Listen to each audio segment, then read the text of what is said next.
Good evening, everyone, and welcome to the Coppell Chamber of Commerce Candidate Forum. My name is Kevin Nells, and I am honored to help kick off tonight's event. On behalf of the Coppell Chamber and our Board of Directors, thank you so much for being here tonight. Events like this are an important part of our mission to keep our communities informed, engaged, and connected.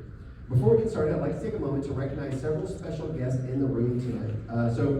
First, I'd like to thank the members of the Coppell City Council that are here tonight. So if you're on Coppell City Council, if you please stand to be recognized.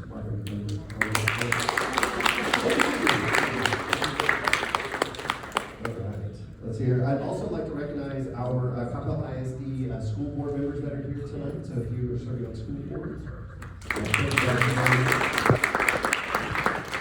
I'd also like to take a moment to recognize our members of the Coppell Chamber Board of Directors. So if you serve on the Board of Directors, if you please stand.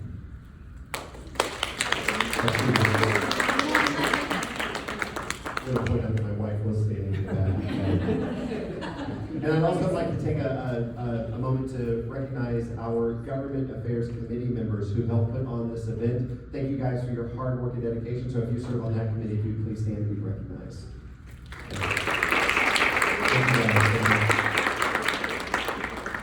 All right, and we also have a special guest in the audience tonight. We'd like to welcome Robin Aguinaga. Robin, where are you? There she is, standing in the back in the red blazer back there. Robin is going to begin her service as our new Coppell Chamber CEO and President on April 21st. We'd like to welcome her to Coppell.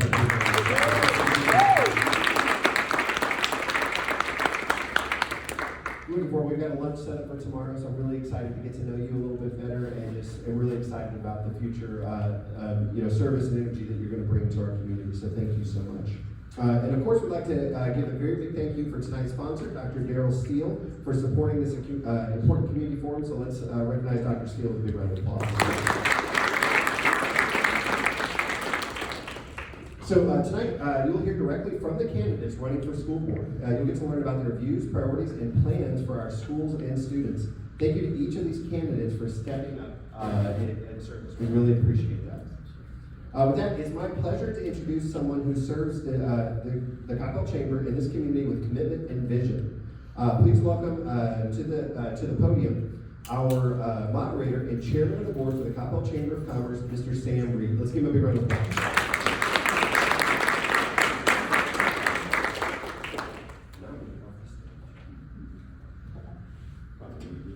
Oh yeah, maybe.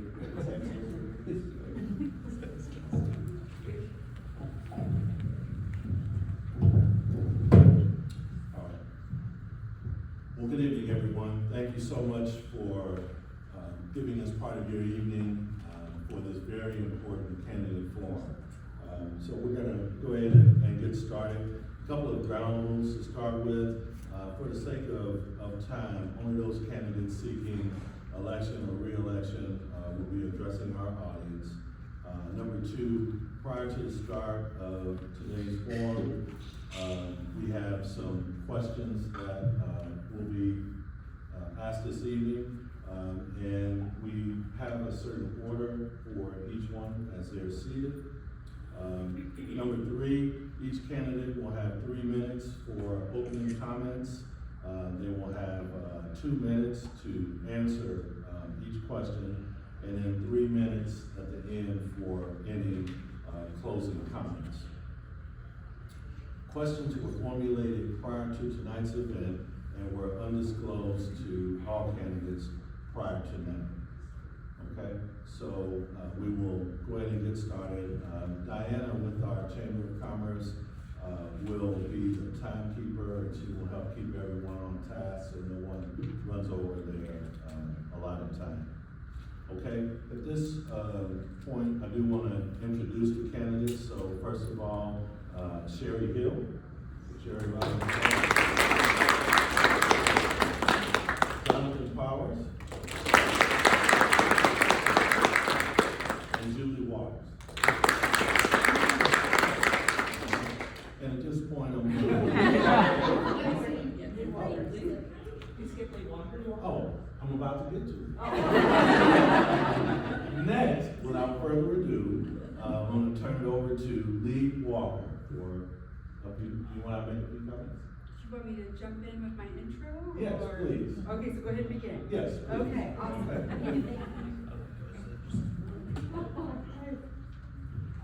Thank you. And let me start also by saying thank you so much to the Chamber of Commerce for doing this forum. We kind of are like on forum, like a pageant, right? I think we could probably do all of our intros by now by heart. But so grateful for this opportunity to reach out to the business community and see this great group of people. So thank you for this great space. So let me begin. My name is Leigh Walker. I currently serve in place 1 for the Coppell Board of Trustees. I've held that position since 2016. And I'd like to take a few minutes just to tell you a little bit about myself and then what guides my service as I sit on the board. So I'm going to start in 1980. That's when my family moved to Coppell for the same reason many of the people continue to move to Coppell, for the schools.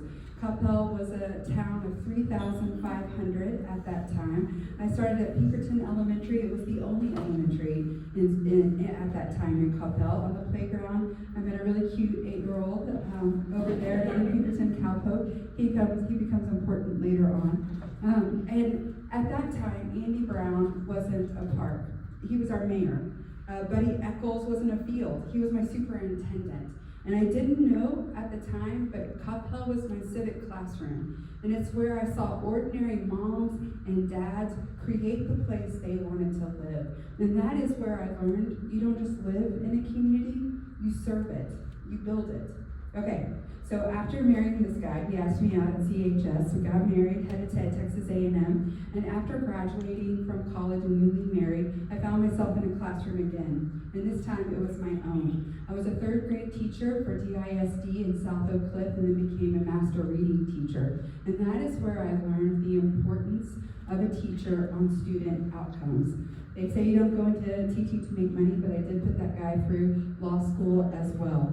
And then, okay, let's fast forward to 2003. We have a toddler and we're looking to where we wanted to move and build our family, put our roots down, and we decided to come home to Coppell. And I found myself in a classroom again, this time as a parent volunteer. And then I was on the PTO, Spiritware, and later became PTO president. And that period of my life taught me that parent involvement matters and volunteers make a difference. I'm gonna have to go fast because I've been talking. Okay, so then after 10 years of volunteering, I decided to run for the school board in 2016. At that time, no one on the board had a child in schools. I had a kindergartner, a middle schooler, and a high schooler, so I felt like I could bring that parent's perspective and that educator's experience. Okay, bing, we're at 2025. I've been on the board for 9 years and I have grown in ways I never expected. I've served with 3 different superintendents. I've navigated a pandemic. I've dealt with fast growth and now declining enrollment. And I can't wait to tell you more about me throughout the night. So thank you.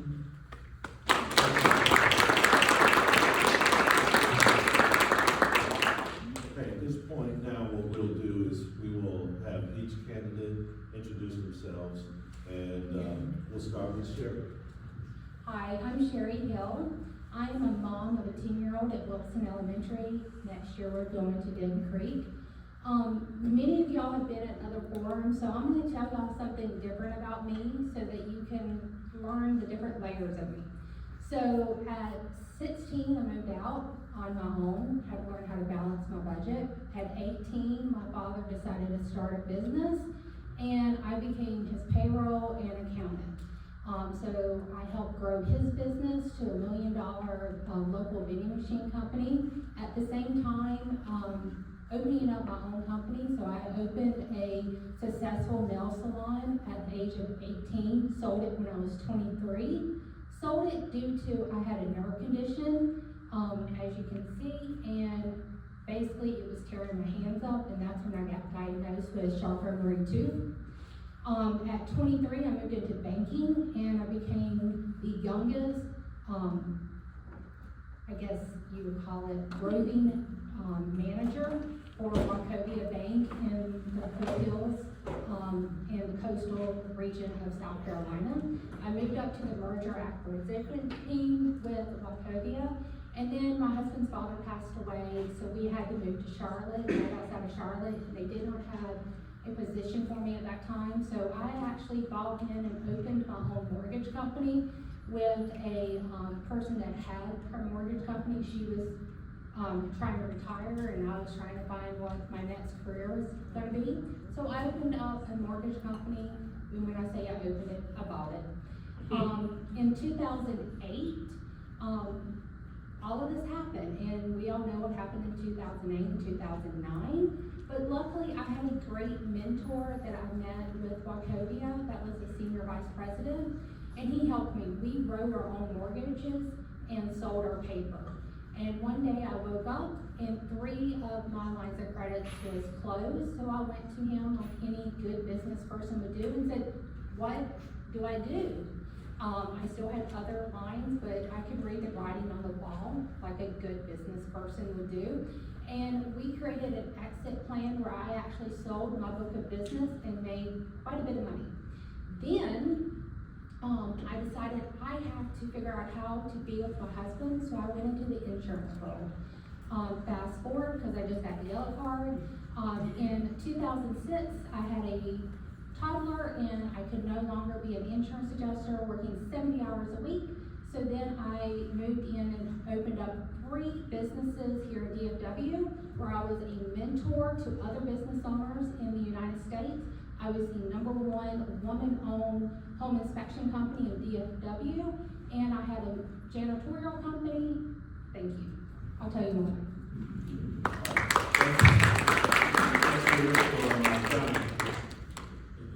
Thank you everybody for being here. Thank you to the Chamber for having us. It means a lot to all of us. You guys are here to take a time out of your evenings to do this and to be engaged and to make an informed vote. So I'm running for place 2. A little bit about me. I've got 3 young kids. I've got a 6-year-old in his 2nd year at Pinkerton, a 3-year-old daughter, and then a 1-year-old son who just learned the word uh-oh. He's going around dropping everything he finds in our house right now. I grew up next door in Grapevine. Went to Baylor for college, where I met my wife, Chelsea. She followed me up to Chicago so I could go to the University of Chicago for law school. We got back to Texas as quickly as I could. It was too cold, too cloudy in Chicago for me. We moved to Valley Ranch, lived there for 5 years, went to work for a federal judge in Texarkana for a year, moved to Coppell about 4 years ago now. So I want to talk to you guys about sort of my platform and issues throughout the evening tonight. But one of the things you're going to hear all evening is we agree on a lot of things. All 4 of us are going to be similar on some answers. But there are some things that I think set me apart as the right candidate for the place 2 race, and those are my guiding principles. I think they may be different than my opponent and may be the right choice. The first guiding principle that I think sets me apart, makes me the right choice, is a commitment to openness and transparency. That doesn't just mean being open when the data or the numbers fit whatever answer that I want. When the school board was considering closing my son's elementary school, I submitted an open records request because I wanted to see the numbers. I wanted to know why we're making these types of decisions. Is this the right thing to do? The data that I got back wasn't what I was hoping for. We really do have fewer kids in our elementary schools. It really was the right choice to be efficient with our taxpayers' money and consolidate a school. Even though it was harder for my family, I shared that data as widely and as openly as I could, because I thought it was the right thing to do. And I think when we share the facts and the data with people in our community, they can understand why we're making the decisions that we're making. Second guiding principle that I think sets me apart is a commitment to teamwork. We can't do any of this on our own. Coppell ISD is a great district. It didn't happen by accident. It's taken thousands of people pouring their effort into our kids and our staff and our teachers for a long, long time. I'm committed to playing my part in that by working together as a team with everyone in our community. I've done that through my service on district-wide committees, Ed Foundation. I'll talk more about my service in response to some of these questions. The last guiding principle, and I think the most important one that sets me apart, is a commitment to doing what's best for every single kid in our district. We can't be focused on just one school or issues involving one school. We need somebody who's committed to doing what's best for every school, even if it's harder for their own kids. I've always done that. When the bond didn't provide as much money for Pinkerton Elementary's renovations, I supported it anyway. So those 3 guiding principles that set me apart: openness, teamwork, and doing what's best for everybody in the district, even if it's hard for my own kids. Thanks.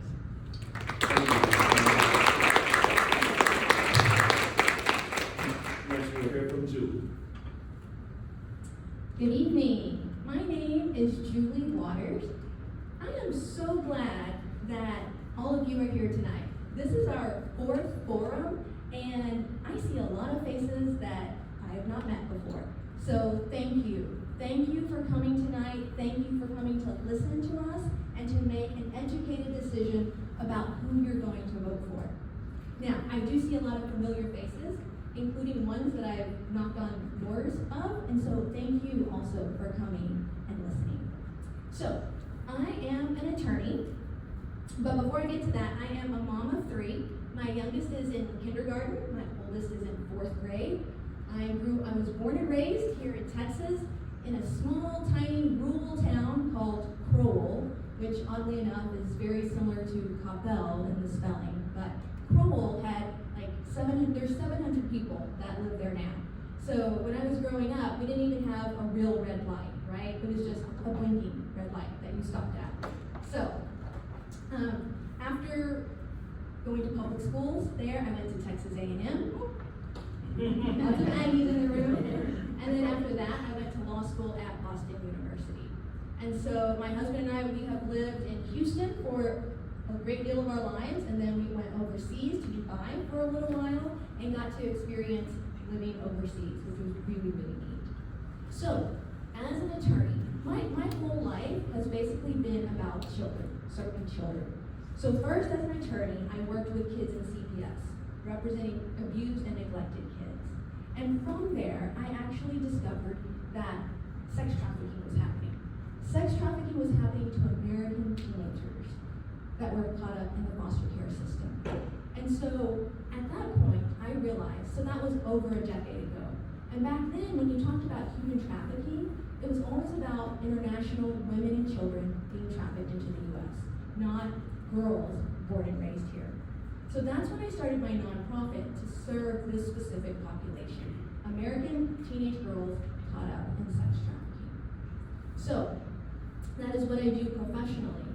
As a mom of 3, I am heavily involved in my children's school.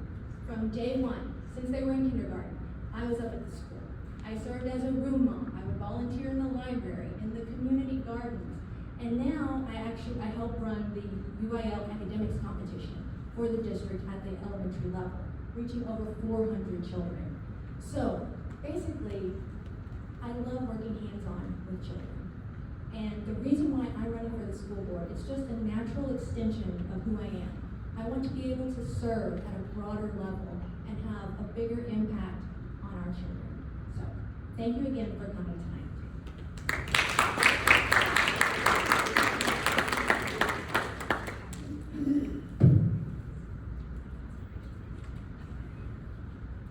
Thank you so much. So we'll go ahead and get started with a few questions. And the first question will go to Sheri. And then each candidate will have 2 minutes.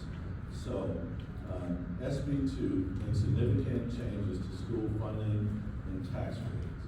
What specific impact do you foresee for Coppell ISD, and how do you plan to address any potential funding challenges? Okay, there are a bunch of bills going on in Austin right now, and I know that we have been so focused on HB 2 and 3, but there's other bills going on that I want to make people aware. I'm not trying to not answer the question, but this is a perfect way to talk about other bills that are going on right now. There is a bill on the floor that is going on where our special needs students, when they're taken out of the classes, we actually get penalized and funding gets taken away from that allotment that we get each day. And this bill, that if we can pass it, will actually stop penalizing every ISD in Texas. And we need to be aware of that bill. And I have been calling every day, voicing my concerns to pass that bill so that we can take that off. Also, Texas has, aligned with 16 other states to sue the, National Ed DOE, to take away the 504 plan. And the 504 plan services a lot of our students in Coppell. The 504 plan allows a student to get the services that they need. And right now that is paused, but I'm afraid it's gonna come back up. So even though the HB2 and the HB3 are very important, we need to broaden her horizons because there's a lot of bills right now on the Senate floor that can actually put money back in our pocket.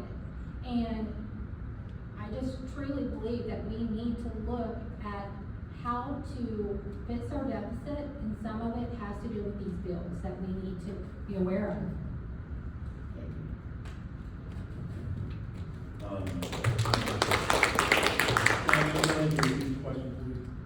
No, I think the question was about Senate Bill 2 and the effects. And so I want to talk about one, the effects generally statewide, and then what our school board trustees can do to address what's likely coming in the form of vouchers or ESAs this legislative session. So first, the effects. The Senate Budget Committee has projected that about 5% of kids in our public schools will leave to private schools by the year 2030. That's kind of their estimate for what the effects are if vouchers or ESAs pass. So that's a real impact, but it's not necessarily the sky is falling. We're gonna have choices to make in terms of how we respond to increased competition for private schools and charter schools. We're already competing with them, but we'll be competing with our hands tied behind our back if vouchers and ESAs pass. I think one of the biggest differences between my opponent and I on this issue is, do we open up enrollment? Do we try and fill the empty seats that we may have as students leave the district? For me, I like where we have open enrollment right now. Our teachers can bring their children into the district if they live outside of the district. Homes in Coppell that aren't necessarily zoned in Coppell ISD, those students can come into our schools through open enrollment. We get that tax money, and we do fill some seats that way. But turning into Frisco ISD, open enrollment to everyone in the state of Texas, I think that's a mistake, frankly. The number one thing I think we can do to compete with private schools is lean into our neighborhood schools, right? Private school, when you send your kids there, they're not gonna be going to school with somebody who's on their soccer team, who's going to band practice with them later. You want your kids going with your neighbors. And so I think opening enrollment takes that away, makes it harder to compete with private schools, and then also leaning into our choice programs that private schools can offer. We often get kids coming back from charter schools, private schools, and middle school, secondary sort of level. So we gotta lean into those programs that private schools can offer. So I think that's how we address Senate Bill 2.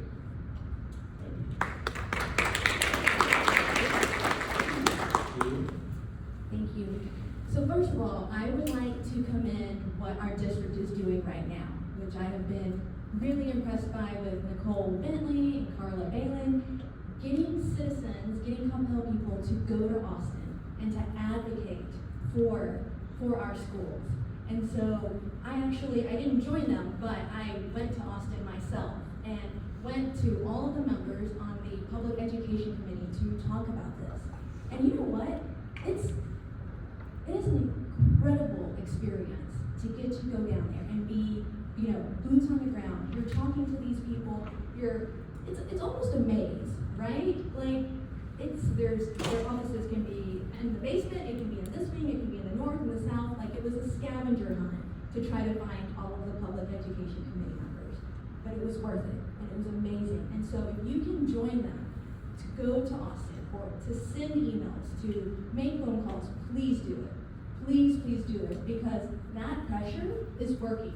It is working.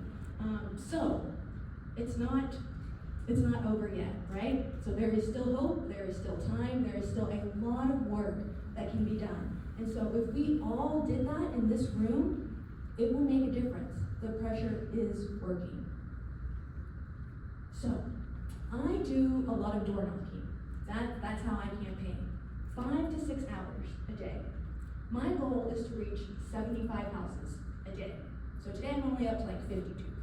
But the thing that I have learned is a lot of people in Coppell, like, send their kids to private school or to charter school. And I'm asking them, why? Why are you doing this? We have such a great school system. And so I'm hearing all of these different reasons from them. And I think if vouchers come through and we want to stop that, we really need to listen to these people and figure out what can we do differently? How can we retain those kids? Because they moved to Coppell for a reason.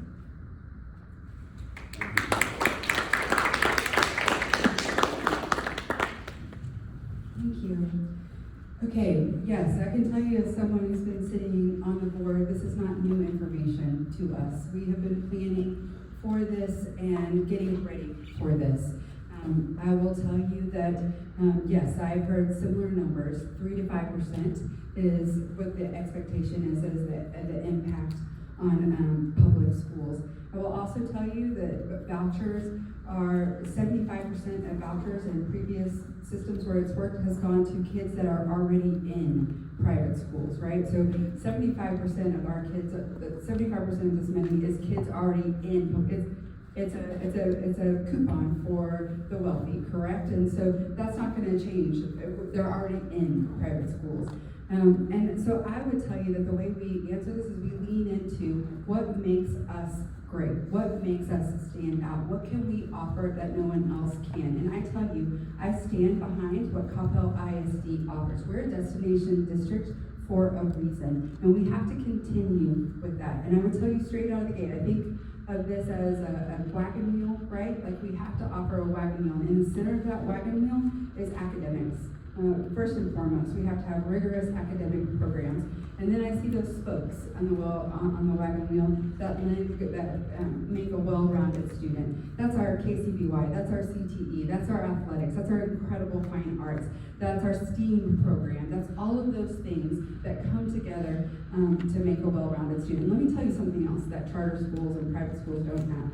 They do not have the Coppell ISD community. I'm an Aggie, I know I was Julie, sorry, during that.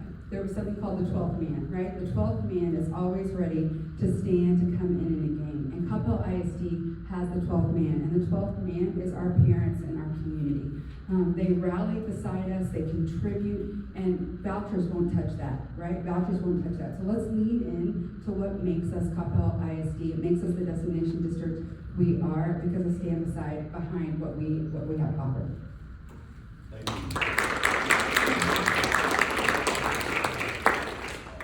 Actually, keep the mic on, then you're gonna go first this time. So regarding school closures and future planning, CISD has already experienced school closures due to declining enrollment and funding constraints. What criteria do you believe should be used when making future school closure decisions, and how do you plan to ensure transparency and community input during that process? Yeah, so the work is already underway through our Coppell Efficiency Review Committee. We've got a group of 30 to 40 community members who are looking at exactly how we solve our budget deficit. We do have a budget deficit. We realized our first one in decades last year, and we're projected to have an even larger deficit this next year, particularly with the figure not passing. And so we've got an efficiency review committee that I'm proud to know some of the members of, who's looking into exactly what we do, and I'm looking forward to their recommendations. That's the most important thing to me. I think one piece of feedback I've heard throughout this consolidation and school closure process this past time around is people feel like maybe the community involvement should have extended a little bit farther in the process. And so I'm committed to doing that, making sure that our community is involved the entire way through the process, making a recommendation to the board. And the work's not done, right? We've got elementary schools with empty classrooms. That's the truth. And if we don't increase funding from the state legislature, we've got to solve the budget deficit. So we've got to keep looking into that. Thank you. We'll hear from Julie.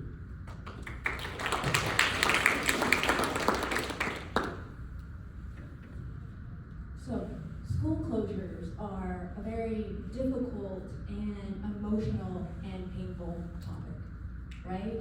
And so I think, having experienced that, right, myself and many many of you in this room. I think the best way to move forward is by presenting the community with an entire plan, right? Like, it's hard to close one school and know that that doesn't fix the problem, right? And that more schools have to close. And it would be good if we could present that all in kind of like one plan, right? Instead of having to revisit this every year or so, right? So Pinkerton was on the chopping block, and now this upcoming year, another school will be on the chopping block.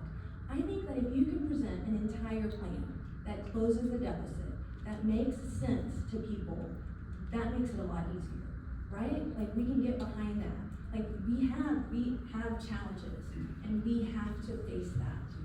And so, and having a board that listens, and I'm not saying that this board didn't listen, but a lot of the parents at Pinkerton and Wilson felt like their voices weren't being heard, right? It's like, it didn't matter what we were saying, the path that was set forth was the path that was going to happen. So I'm not exactly how we kind of do things differently, but that's what I would do as a trustee. I would want to make sure that those groups felt heard, right? Because at the end of the day, closing a school is really difficult for me. And it took me a long time to figure out why. Like, once they decided to close Pinkerton, like, I was devastated for days, like, ugly crying for days. And I'm like, why? Why am I crying? It's just a building. But then I realized it's the place that I take my kids every single day. Every day. That's their place after home where they're safe. They know their teachers, they know their friends, and they have community, and that part was taken away. So it's very, very difficult, and I would be very careful and cautious how I move forward. Thank you. Wonderful, Sheri.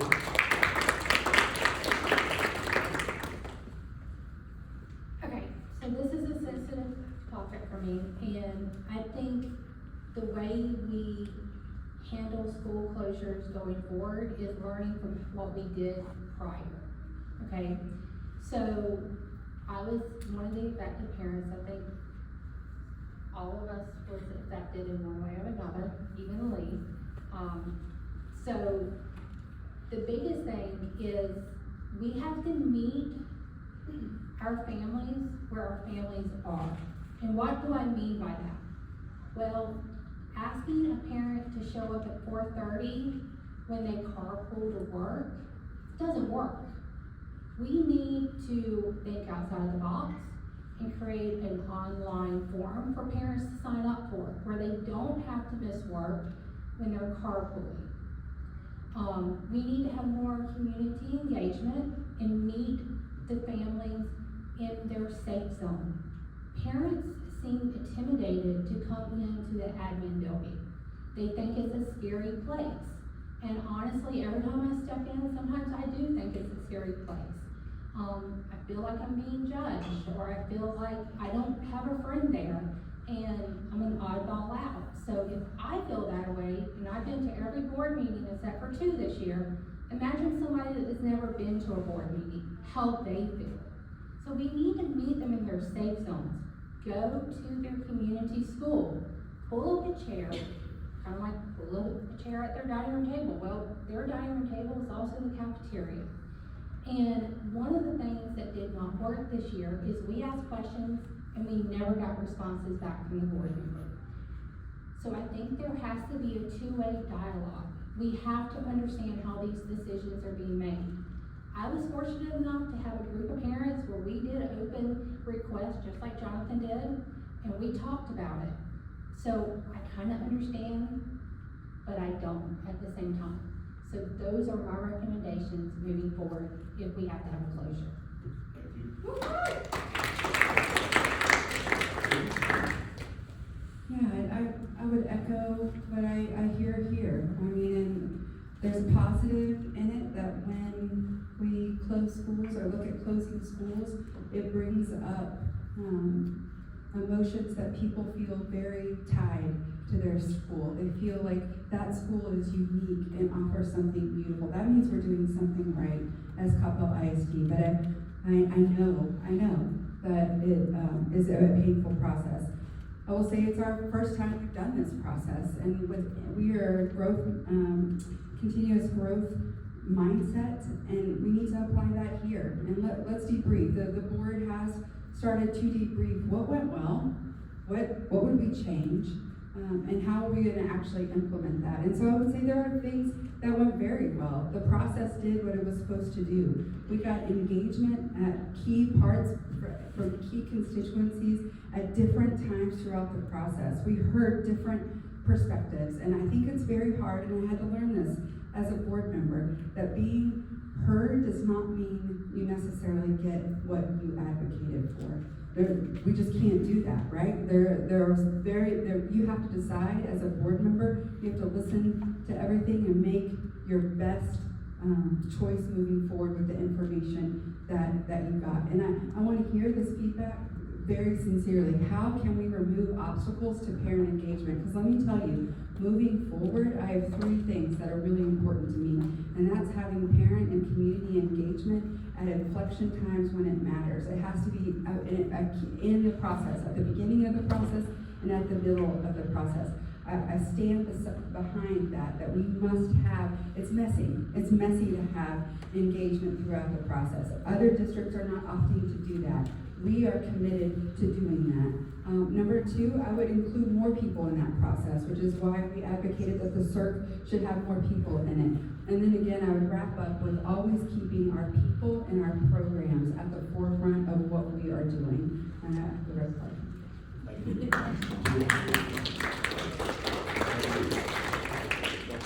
So, our next question is, given ongoing legislative efforts that shift funds toward charter schools and private school vouchers, what steps would you take as a trustee to advocate for public school funding and maintain the quality of education in CIS? Funding, it's all about the money, right? We need more money. So as I mentioned earlier, I have gone to Austin. I have spoken to our state legislators, asking them for more state funding, right? We haven't had an increase since 2019.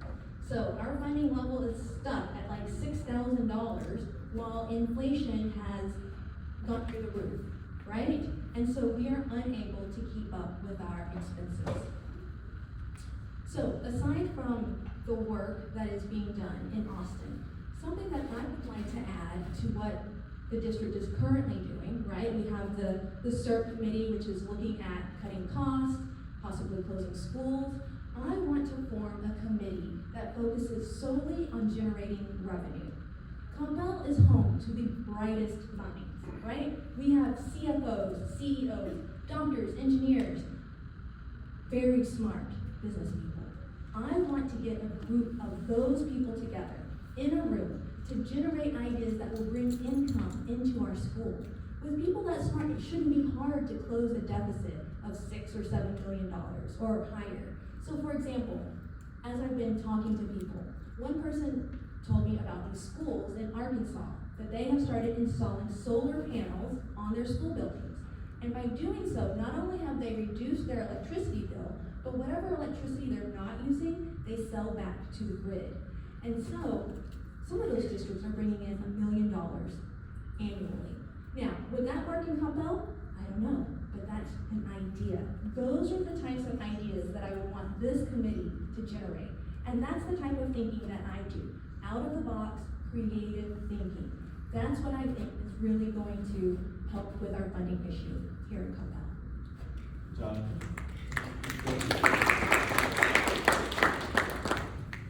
So I can tell you, our school board has already looked at that exact idea. We have really smart school board members. We also have a group of community members who look at generating revenue. It's called our Ed Foundation. I'm proud to be on the board of that. Putting solar panels on our schools, it may bring in revenue per year, but it is an enormous upfront cost. It takes 22 years for us to break even on that. And so there's not a silver bullet here. If there was a silver bullet, I promise you our school board would have done it already, right? They care about our kids. You think that any of them wanted to close a school? Absolutely not. And so the easy choices were made a long time ago. We've only got hard choices now. Could you remind me of the question? I got sidetracked. Responded to sort of. Giving ongoing legislative efforts that shift funds toward charter schools and private school vouchers. What steps would you take as a trustee to advocate for public school funding and maintain the quality of education in Seattle? So I'm also proud to be working on the legislative leadership team with Nicole and some people up here behind Communities United, pushing people in Coppell to go down and advocate. I've been down with Communities United to advocate with our state legislatures. But frankly, as a school board trustee, I view my most important job, if I'm elected, as teaching our community the numbers behind school finance, explaining it to them. I don't think it's my job to tell them what to go advocate for, but if you explain school finance to people, I think everybody sort of has the same reaction. We're sending local taxpayer money down to Austin, it's sitting there being used on the state budget. That's a problem. That's not the system anyone envisioned when recapture started 30 years ago. It's what the system's become. But if you teach people about that, how school funding works, I think everyone has the exact same reaction. So I think that's one of the most important roles of the school board trustee. Thank you. Sheri.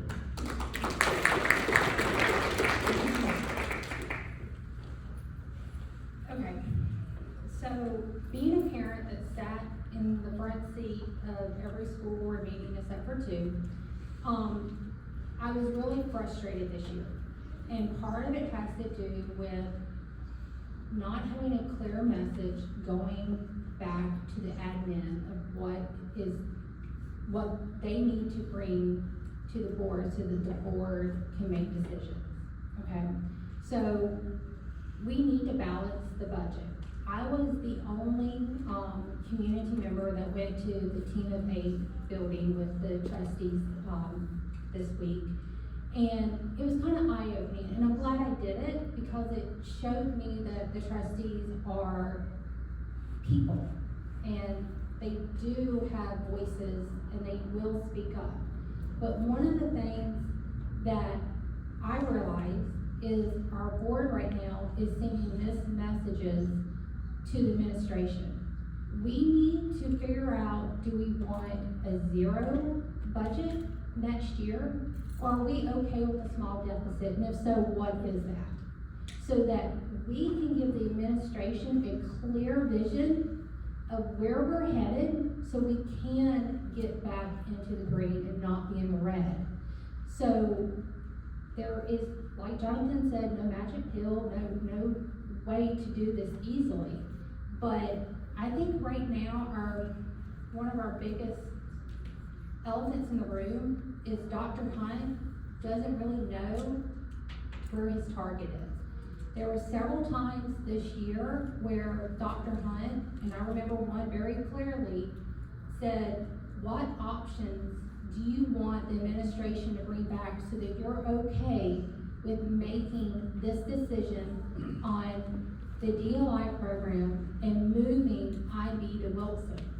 At one point, he took his hand and he went like this, and he was so frustrated because he can't get a clear answer. That's where we need to work right now. Thank you. We'll hear from Leigh. Thank you, and I would say May 12th is a really good meeting. If you guys are interested, we're going to be starting our budget work and level setting, talking, and it was fun to have you there, Sheri, by the way. It was a different vibe. Yeah, I would say.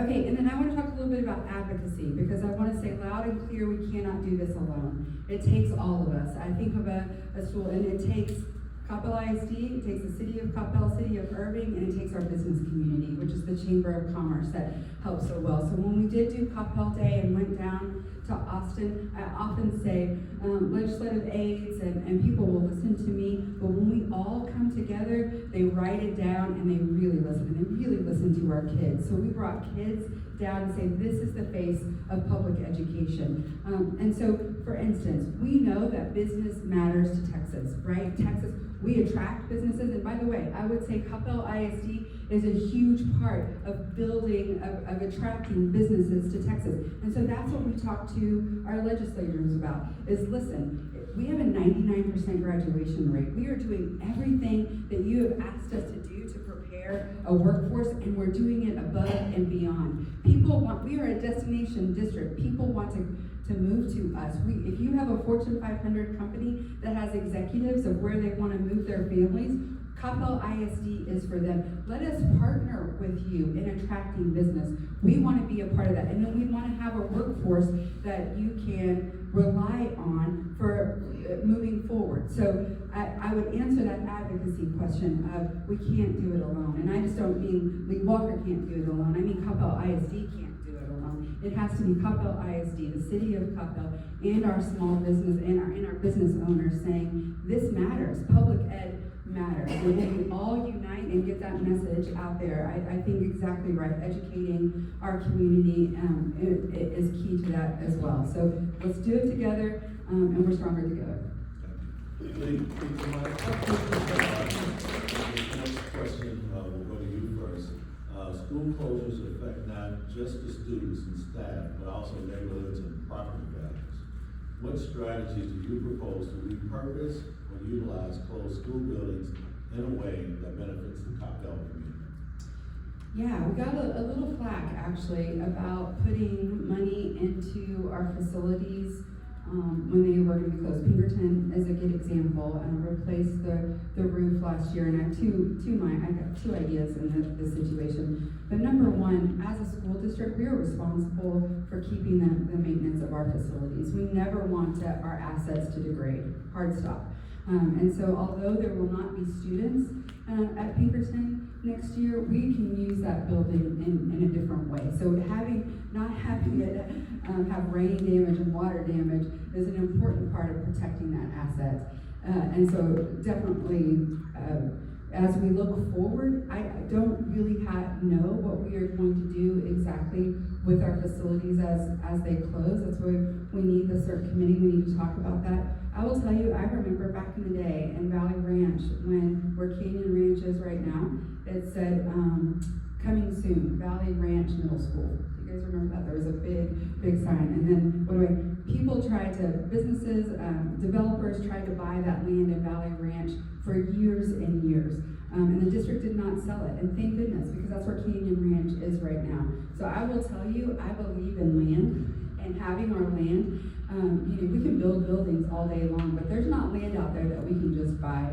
And so we have to make sure that we take care of our assets, that we repurpose them and use them for something different, and that I would advocate that we do not sell any of our land, because I don't want to, I want future boards to be able to make those decisions based on what their populations and their communities need, just like we got to do with Canyon Ranch based on land that had been sitting empty for, I think, 20 years. And so I think that's how I would wrap up. Let's make sure we take care of our facilities. Let's be creative in how we're going to use those facilities. And then let's not hamstring future boards, especially with any kind of land sale, because you can't get that back. Thank you. Sheri? Okay, so I grew up in a real estate family where we had a bunch of farmland, we had a bunch of rental company, and the one thing my grandfather taught me is you can't make land. Once you have it, you can't make it. One thing I learned this year by going to the board meetings is we are built out. We don't have any more land to put another school. So if we do have to make hard decisions to close another school this year, and then we have to make hard decisions to what to do with Pinkerton, I don't think selling is the right thing, because eventually, our residents are getting older, and those houses will turn eventually. And hopefully, by that time, we get more students when the houses turn. So where are we gonna put those students if we sell? You can't recreate land. And I say we need to be very creative. We need to work with our community to find out what needs they need. I can tell you right now, one of the needs I think we need, and I want to look into this more, is where does the kids go in middle and high school that don't have activities? I see a lot of kids walking around after school, and some of them I'm thinking, if that was my kid, and we need a place for kids to go that can stay on the right path and not get lost and go to the wrong path. So that's one idea, but again, it's an idea and I don't know if we can pull that off. But we do need to look and see what makes Coppell special and what are we lacking, and we need to figure out how to partner with nonprofits, businesses to keep our assets up, but also be forward thinking so we don't get ourselves in a bind later on. That's my idea. Thank you. So I'll echo a lot of what we've heard.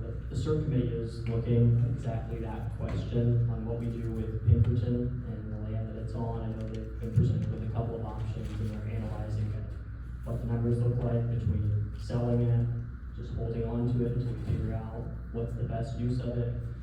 One idea that I would love is maybe turning it into an admin building.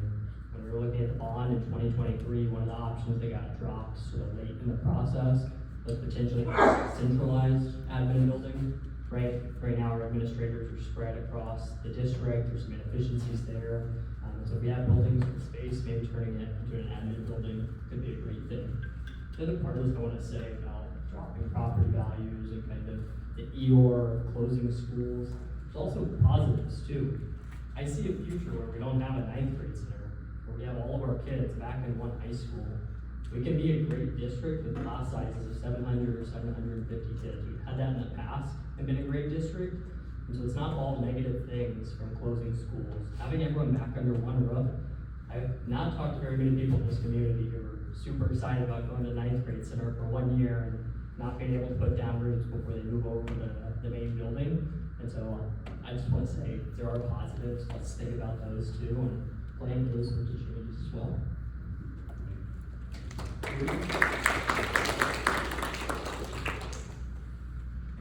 So I think that's a great question. So what are they going to do with the Pinkerton land?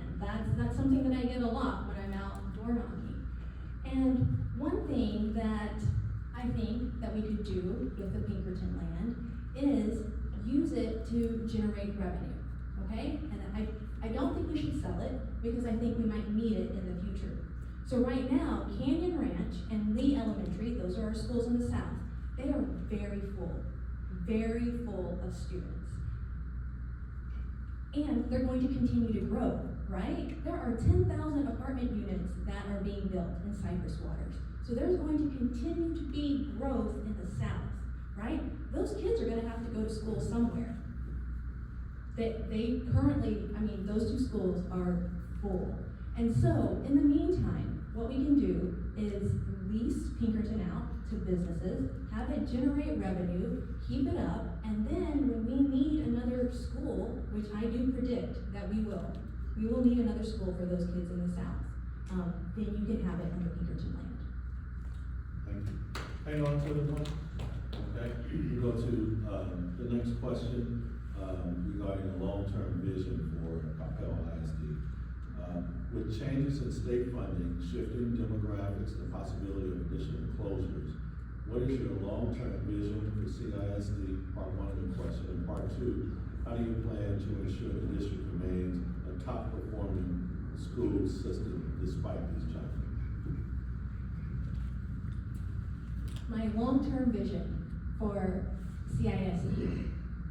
So my kids are going to be in Coppell schools for the next 12 years. So I am heavily invested in what we do here. My husband worked for most of his career for ExxonMobil. And in fact, they were headquartered here. And so we actually loved Coppell so much that he gave up that job when they moved their headquarters back to Houston. And so we are in it for the long haul. We are in it for the students and for all students.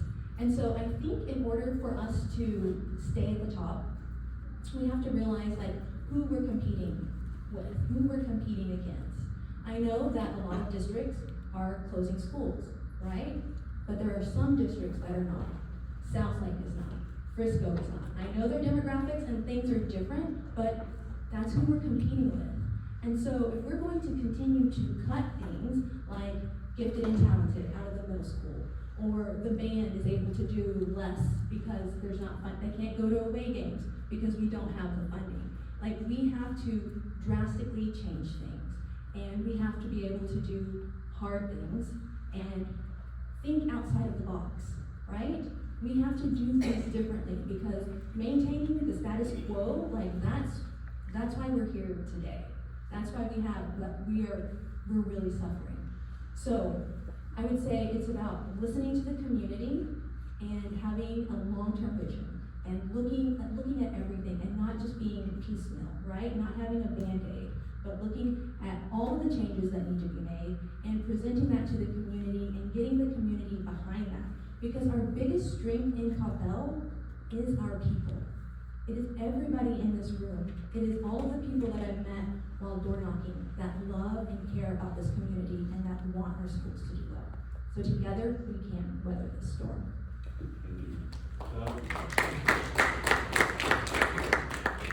I think I've covered most of this in my previous answer. Long-term vision, I look forward to potentially a time where we don't have a ninth grade center.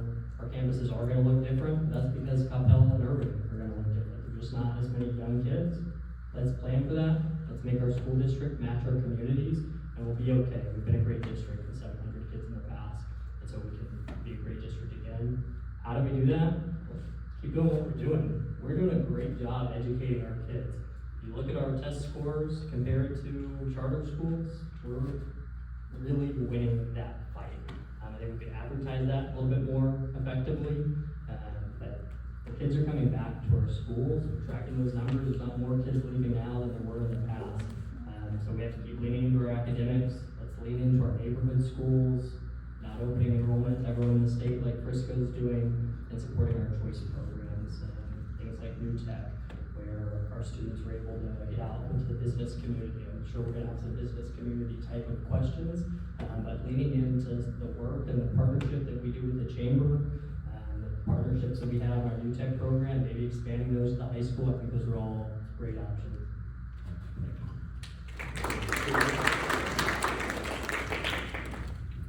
So,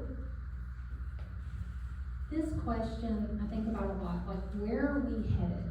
And I think that if we trust what our community is working on right now, that can help us get a clear answer, but we need to trust it. We had the rubrics, we didn't really trust it, we did something different, but we need to trust what the community is saying, and we need to listen to what our community wants. I'm hearing that a lot of kids might not be college ready, and they might need to go into the workforce first and get some real life skills before they're ready to go to college. I think we really need to lean into that, so that I know we're really high on academics, but we also need to focus on those kids that need to be workforce ready. And by doing that, we need to partner with our business, our local businesses. We need to create a bridge with them where there is not gonna fix our budget, but if we do models like other schools where we actually create income, where maybe we, and this is just an idea and nothing, I don't have any power, but say that we teach somebody how to change oil, and we do an auto mechanic co-op, right, with a local dealership. And that local dealership pays Coppell ISD for those labor hours that student is working with. So when that student graduates, he now can go and change oil. He can save up money, he can get some real life experiences, and then he can go off to college like I did. I finished college, my bachelor's degree, in 70 days because I had real life experience, so I was able to test out of a lot. My bachelor's degree cost me $2,000. So, yes, I waited much later in life to get it, but I'm proud to say I have a bachelor's degree and I started my master's program. But my path was not like a college or a kid going to college. So we need to lean into their business partnerships, and we can create revenue. Thank you. I get real excited when I talk about vision, and I can tell you right now, this is what I want. I want our kids right now to have the kind of experience in Coppell ISD that makes them want to come home and raise their kids here, period. I want them to feel taken care of academically. I want them to thrive in whatever extracurricular they want, and I want them to be seen and be heard. And when that happens, which by the way, I also believe very much in our core values of authentic relationships, great teaching, community engagement, and redefining success. That is the vision I believe in. And also our hashtag you matter. And if we can execute on that, it's a job well done. I've been dying to talk about CTE, and so I'm going to put it in here. I don't know if it was a good pivot, but I'm going for it.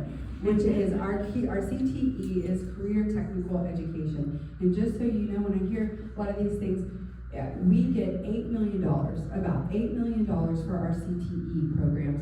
The CTE program costs about 55% of that, right? So we make $3.6 million extra with our CTE. We figured this out as a board a couple of years ago when we said, let's lean in. Let's lean in because it generates revenue. Let's lean in because our kids love it. We have, our percentages have raised by almost 20% in the past 2 years of kids investing in these programs. That means we have 5,000 kids in our secondary level, 7th grade through 12th, that are taking some sort of CTE. CTE is Career Technical Education, and so back in the day, it used to be considered like a home ec or a shop, right? We pivoted away from that. I wrote this down because I wanted to get it right. Things that we offer now are business management pathway. That is where you get a certification at the end in a Microsoft Office. We have health sciences, so we offer certification. You become certified to be an EMT or to be a pharmacy tech. We have a teaching and learning, a teaching and coaching. You can be certified to be an educational aid. We have, a practicum. Oh, this is a new one. Next year, there's going to be a practicum in entrepreneurship where you can take 3 to 4 hours a week and get credit for that. And right now, we're partnering with law firms. We're partnering with medical firms. We're partnering with different people so that at the end, the kids get credit in something real. So to your point, you can graduate from CHS or New Tech or Victory Place. We have those amazing options. And you can be an EMT the day after you graduate. You can be an EMT your senior year. And that's very exciting. And that's the stuff that I get really excited about. Does it make money? Does it help us, right? Does it help us, our bottom line? But more importantly, do our kids want it? And are they thriving? And is it then creating what I talked about before? What you guys want as a Chamber of Commerce? Is it making them workforce ready? Oh, sorry, I know.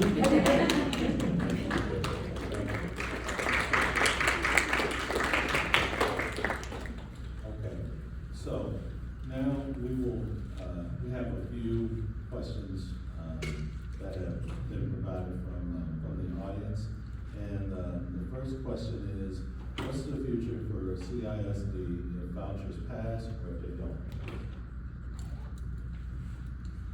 Yeah, so I sort of same answer, right? I think 85% of our kids are moving to private schools. If it was the same average as the state, I actually don't think it would be the same average as the state. We have some of the best public schools in the state of Texas.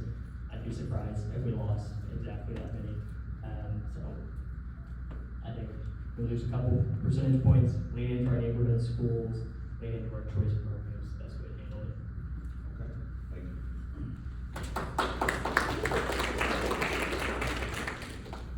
Similar to my answer earlier, hopefully that wouldn't affect us very much, right? But whether it does or not, we need to really figure out why are kids leaving, right? Why are they currently leaving? And really listen to that. And if there's something that we can do about it, then we tackle it head on, right? So we're being proactive all the way through. Sure.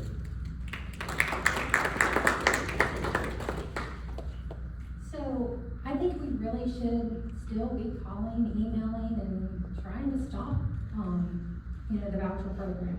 But we gotta be realistic. I think it's gonna pass. Do I want it to pass? Absolutely not. But we also need to lean in, as the catchphrase of tonight is, like Jonathan said, what makes us special?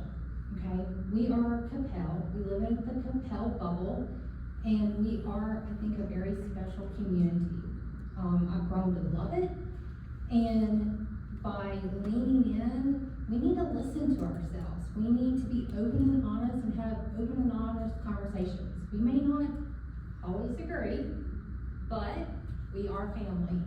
And I feel like, if we can improve our school and improve our community, even by 1%, we're winning, but every day we should strive to do better and lean in and find out what we're missing and then create it.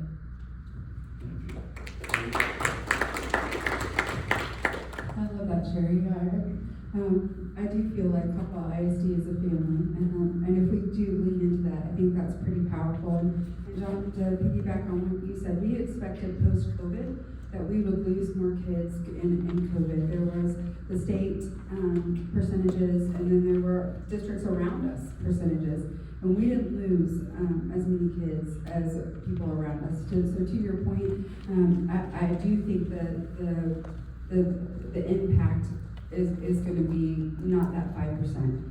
But I would respond to the same, very, very similar. We've got to focus on what we can control, right? I mean, yeah, let's keep raising hell down in Austin. I don't want to stop doing that. Let's keep advocating for what we're doing, because the state is making a choice. I mean, what is happening? They're going two ways. And it's very hard when you want to spend all this money on private education and you're taking that away from public ed. What ends up is you don't do either one very well, right? You just don't. The fact that in the 88th legislature there was a $4 billion. The budget is being voted on today or tomorrow in Austin, right? The budget was voted on 2 years ago, and they put aside $4 billion for education. You know how much of that we got? Zero, because there was not a single bill that they could agree on that actually appropriated that money. So, it makes me kind of crazy. They put $4 billion to education. That was just for ADA, for students to improve our daily attendance, our ADA, what we get paid off, and for teacher raises. Those are the two things that was supposed to go to. They put that $4 billion aside. They voted in the budget and said, yes, do it. And then they could not agree to actually have the bill that would actually get that money to school. They can do better, right? But I'm going to put that to the side. Because what we have to do is we have to focus on what we can do. And what we can do is be the destination district that Coppell ISD has always been. And we'll continue to do that. And the way we do that is focusing on our people and our programs. Okay. Next question goes to Jonathan. This is again an audience question. How do you plan to support special education in Coppell ISD? All that comes down to the state legislature, right? If you look at where our budget deficit comes from, the biggest category of negative balance is our special education funding, right? With $5 million deficit comes from special education funding. I know there are bills in the House right now to solve that problem, at least to some extent. I hope those pass, but I think we've got to keep leaning in toward our special education students, but it's an expensive program, but we have to meet the needs of every single student in Coppell ISD. So hopefully the state legislature will do their job. Whoever Julie next. Julie. It's really interesting that as I've been campaigning, a lot of the parents that open up the door and talk to me have kids in special education. And so I get to hear firsthand, their struggles. And some of them are even asking me, like, what else can I do, right? Like, I'm about to pull my child out because I feel like they're struggling and I can't get them the help that they need, right? And so for that particular individual, I try to refer them to the proper person in administration to talk to. And so, as a trustee, I would listen, right? Because most people, they want to be listened to. They want to feel heard. And then, from that point, I know that our district, so I've heard from other special ed parents that our district is amazing, right? They've come from other school districts where they didn't get services, but here they came, and their child has blossomed and grown. And so I know that we have an incredible special education department. So I would want to do everything to help them, right, in their difficult jobs. I also substitute taught, and one of those experiences was in a special ed class. And it was heartbreaking, honestly. And it made me so thankful for the children that I have, and I have this different perspective now for parents of special needs children, because it is hard. It is so much work. And if they can bring their child to school and they have a safe place to be, and they're growing and they're thriving, like, that's huge. So our special education population is definitely incredibly special, and they need to be heard and listened to and advocated for.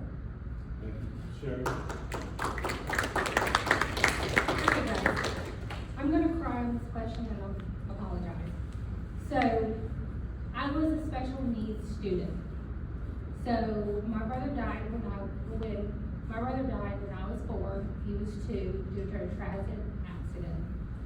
And my mom went into severe depression, and my dad became a workaholic because it was easier. So at the age of right at 5, I had to take care of myself. And that's when you start school in kindergarten.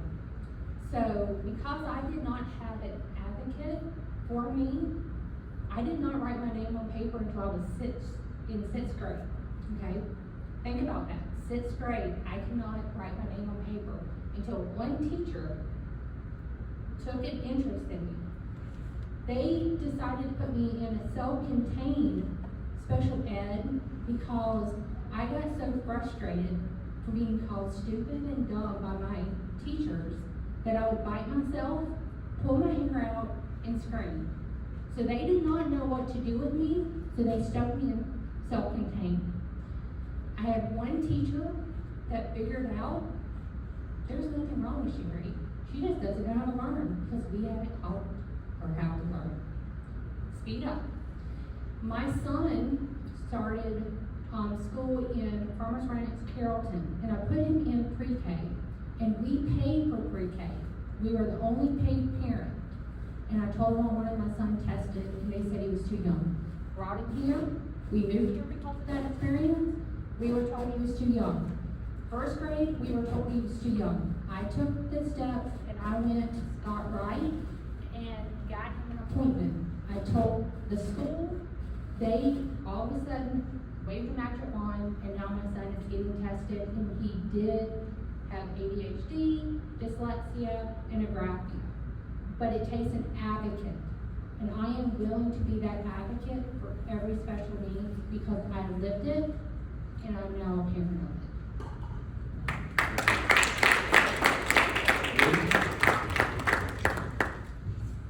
Yeah, I would say that in Coppell ISD, we meet every kid where they are, and we're gonna grow them. Hard stop. It doesn't matter if you're pre-K to in our adult transition at 22. And also when I say people move here for the school, everyone moves here for the schools because for all our programs, because we do have a reputation for having an incredible special education program. We've got to support that.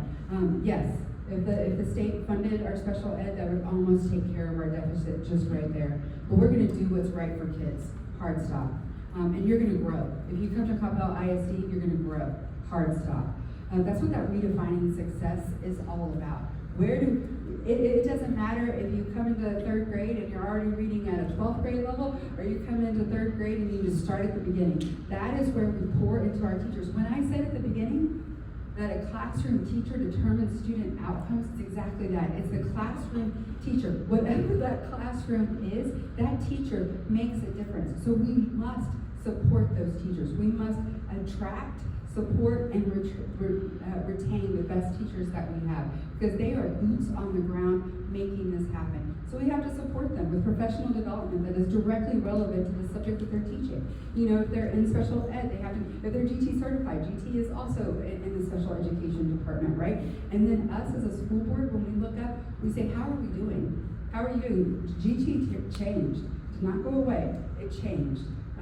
Some of us, we had some pushback on that, right? And that was an administrative decision. At the end of it, we say, okay, show us the student outcomes. Show us how this is affecting our kids and the student outcomes, because it's not going the way it needs to go. We're gonna have to course correct on this. We do that with every subpopulation. That is what governance is. We sit at the dais, we get those reports, and we say, how are our kids doing? And then how do we take them from there? So we'll take care of every kid in Coppell ISD. You're gonna grow every kid in Coppell ISD.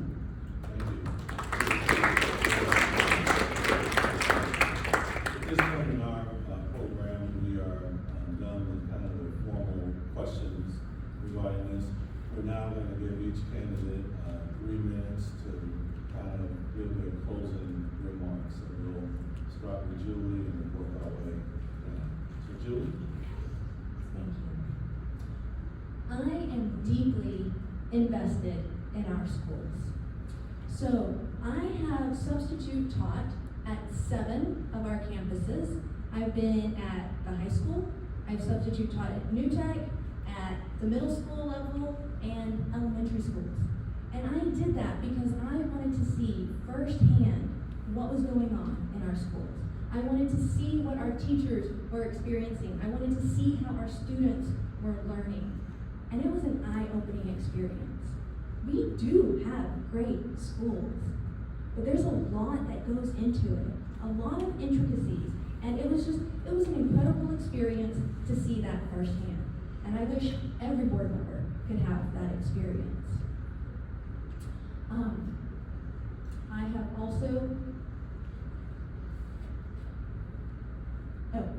I've also interviewed over 40 current and former CISD teachers. And I did that to learn from them, because teacher retention is really, really important, right? The teachers with the experience, with 20, 25 years of experience, like, we want to hold on to them for as long as we can, because there's just something about seasoned teachers, right? And so that was an eye-opening experience as well. So I have a lot of campaign signs out, right? Many of you have seen them. It says, "Just add waters." You know, I was very fortunate to marry a man with a great last name, very catchy. That's just one of the many wonderful things about Ben. But every single sign that you see, I put into the ground.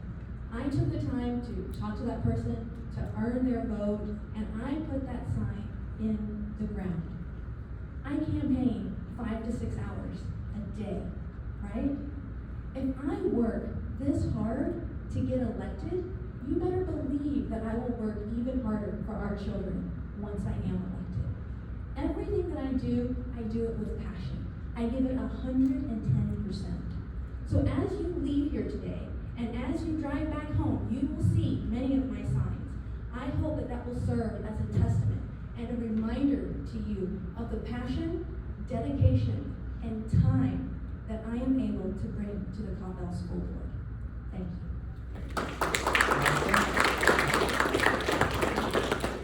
I've always said this is the utility bill race, hours and alarms. So I started tonight talking about my guiding principles: openness, transparency, teamwork, working for the good of every kid in CISD. I also want to end tonight by telling you about the demeanor that I'll carry with me as I implement those principles. I can't tell you how we'll resolve every issue, but I can tell you how I'll do it. And it's through the culture that we have. The culture of my law firm has set an example for me. So I'm an attorney, worked at the same firm for 10 years. Started there as a summer associate. Been there all the way through. Now I'm a partner today. The thing that's kept me there is the culture and the demeanor that's set down by Mike McCool, the guy who founded my law firm. Great last name for a trial lawyer. He's a great man. But what he does every year, he gives one talk to the entire law firm. Whenever we bring in new summer associates, new attorneys, they all have to come in August and September to this one talk. I go every time that I can, because I can't get enough of it. But what he says is, it doesn't matter if summer associate working on one of your cases, a paralegal, opposing counsel, or even a witness on the witness team. You can be tough on issues, but you have to be kind to people. And that really resonates with me. I think it's an incredibly important thing to have in a school board member. We're a team of 7 at the end of the team of 8, 7 school board members plus our superintendent. We need people who can work together. We can do it openly, as a team, and for the good of everyone in CISD. I'm committed to all of those things. I hope I've earned your vote. I'd love to talk to you afterwards. Thank you guys for being here tonight.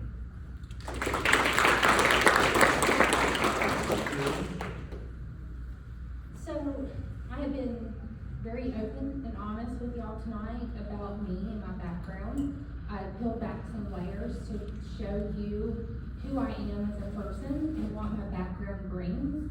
So, I bring businesses.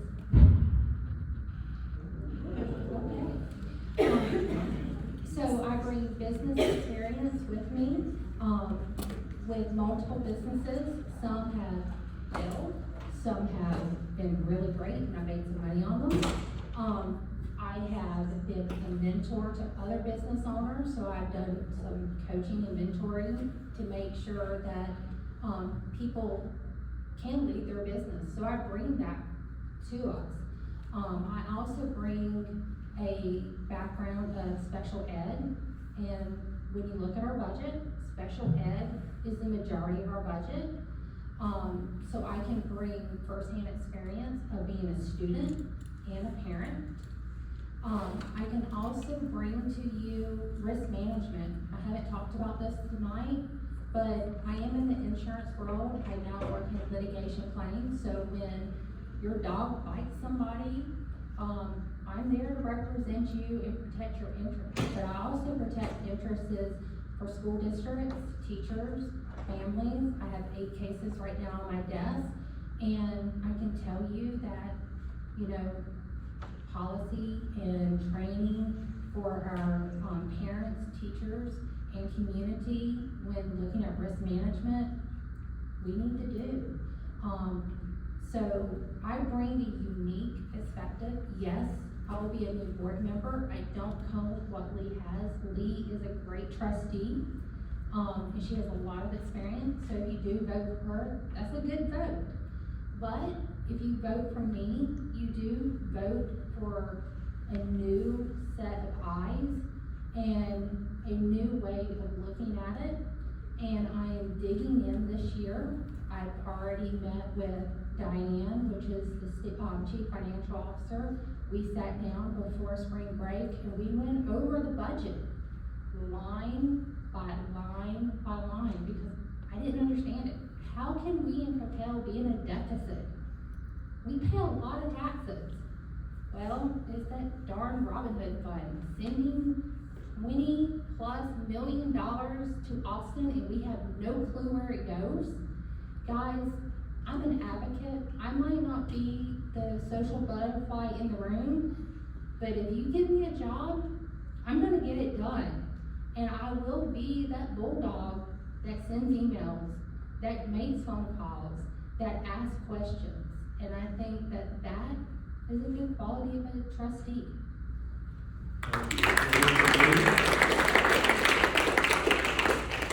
Thank you, and I want to start with gratitude. Thank you to the Chamber of Commerce, not just for this forum, thank you for this forum, but for being partners with us as we create this community together. And I was sitting there and I'm just grateful. I am grateful that I have had the opportunity to serve for 9 years. It has been challenging without a doubt, but as you guys know, what you get, what you put into it, and the challenges, and I have gotten so much out of it. So I am grateful. I'm grateful that I've gotten to serve. I'm grateful that I've gotten to serve with Dr. Hunt. He has been, in my mind, an amazing superintendent. We're going to find a new superintendent. We're going to find a great superintendent, but we're not going to find a brat one. We're not. And so I am grateful that I've gotten to serve alongside him, along with an amazing board, and also worked with 3 other superintendents. And so I have said publicly that this is my last term. We don't have term limits, but when I was thinking, do I want to run again? Because it has been hard. I leaned back onto, yes, there are things that I want to do. We have work that must be done, and I think my skill set is needed, and I offer that up to you. I offer up to you my commitment to Coppell and Coppell ISD. I offer up to you my experience. I think it is directly needed at this time. This is not an easy road right now, but we have what we need to conquer our challenges in front of us, and I offer that up to you. I would love to continue this conversation. You know, when I started this in 2016, I had that kindergartner, and time flies, doesn't it? It goes so fast. We leave in 2 days, and that 9th grader is now about to graduate with his master's, right? Like, it just, wow. I want him to have a baby and get married. I think that would be exciting. Anyway, that kindergartner is now a 9th grader. If I were to win again, that kindergartner would be a senior, and we will have marched this road together. We'll graduate together, and I can't think of a better way to have spent my time and energy than leaning into this place that I love so much. And so I humbly ask for your vote. I think that my experience and commitment would serve us well in these next 3 years. I would love for you to check out more about me at weareforleigh.com. I would love to continue the conversation. We are stronger together, we are better together, and I appreciate this opportunity to hear from my fellow candidates and get to talk to you a little bit tonight. So thank you. Thank you.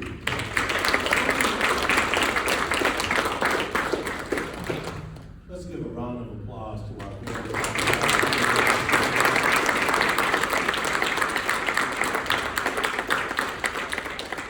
As our program comes to a conclusion, again, we want to thank each of the candidates here. They will be around to answer any questions and any comments that you might have. And also, I want to take this opportunity to thank each and every one of you in this room. You could have been doing something else, but because this forum was very important, you chose to be here this evening, and give yourselves a round of applause.